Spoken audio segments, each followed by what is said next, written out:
मा खनबेसेना नायलाय ओंखामजों जुमाय नै ओंखामजोंनो जुमाय लोंफायो आयौ थोद फाग्ला साग्लि आलु बाथोन लाबा लोङिफ्रासो नुजाफालाय लांबायलै इसोर लोङा आफांनिया नैल' लुदुर बुसि ना मा होनो इदिखौ रिक्सा सिफायग्रा औ जोंहानाव नुजाहैनांगौबा नों दखानाव बिदिसो एवना जायो नुजाहैखागोन बेलाय नुजाहैखासिगोन डाइरेक्ट खोथा गैखाला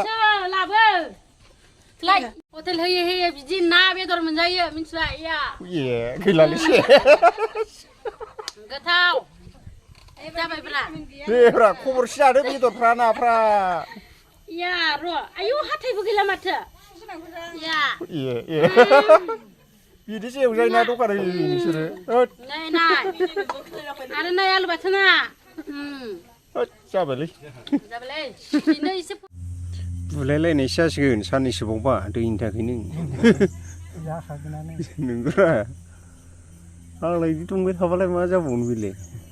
दैयानो मथंआनो फिसासो जाबाय थानोना हायो ना मानोना हायो माला साननैसो बावबा थैग्लुंला जोबसिगोनसो बायदि मोनलायलांबाय मानसिफोरखौनो गरमजोंहाय थाबा थैगोनानो सायख्लुम नायनानै दै माबायावहाय मथंगायावसो थाहैखानांसिगोन जिरायना थाबाय थानो दै सिङाव नङाबा जानाय नंला प्रेसार गोनांफ्राथ' फुरा गोग्लैलाबायखाबाय बे सोरबा सोरबा प्रेसार गोनांफ्रा बाथुरि खोनासंबा खोनासङो नायथाराखैलां बाथुरि साथुरि दामानि दहाय मोनसे माबा खोनादोंला बायदोंलां